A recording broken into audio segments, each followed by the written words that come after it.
You all knew this was coming. I personally do think that Apple pretty much dropped the ball completely with iOS 16 in terms of device lists. Now, I don't think too many people are super up in arms about this. Personally, I'm kind of in the middle, right? When I look at device like the iPhone 6s and the iPhone 6s Plus, I personally can see exactly why Apple would, remove these devices. I don't see why they would need to keep supporting devices like these.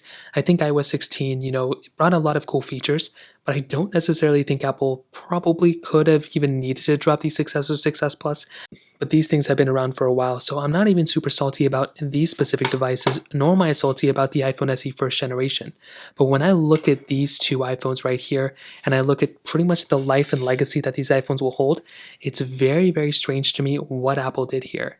They have dropped the iPhone 7 and iPhone 7 Plus at the same time they dropped the 6S and 6S Plus. Now that is saying basically that the iPhone 6S is more in line with the iPhone 7 than the iPhone 8 is with the iPhone 7. On top of that, Apple dropped support for many different products I was looking at. They dropped support of a bunch of different iMacs than before, a bunch of different MacBooks, and a bunch of different MacBook Pros, which is crazy, and MacBook Airs, I believe. So they dropped support of a ton of different products, but you have to ask yourself, what in iOS 12 did they bring that they, couldn't bring on iOS, 16 on the iPhone 7? Now here, by stroke of luck, I have an iPhone 8. I've already installed iOS 16 on it. I've been messing around with it for like an hour or two. I'm telling you guys right now, this is not a monumental change where Apple could have, not supported the iPhone 7. Like they could have easily supported these devices. iOS 16 is cool. I like the new lock screen. I just did a speed comparison between iOS 15 and iOS 16, and iOS 16, definitely slower, which is expected. But another crazy thing that Apple did, and I have to show you guys this. If we make our way over to Apple's little release page for iPadOS 16, this is very interesting. Apple actually went ahead and supported a very, very old set of iPads that didn't even necessarily need to be updated or needed to be added, to be honest.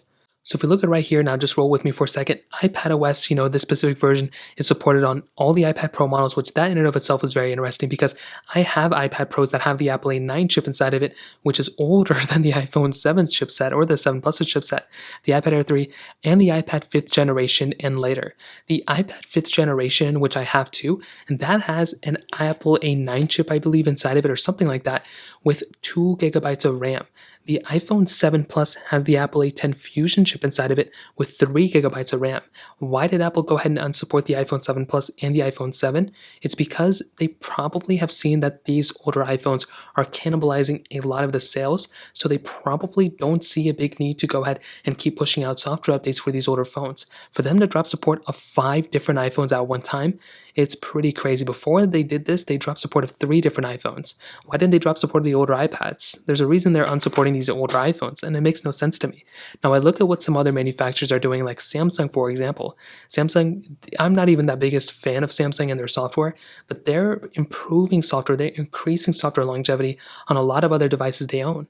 But when I look at Apple, it seems like they're kind of limiting the software, and now we have phones like the iPhone 8 like this that are the lowest supported iPhones, and I'm not too sure what Apple's going to be doing here. How long are they going to be supporting these iPhones, I'd love to hear your thoughts about this. Let me know in the comment section below.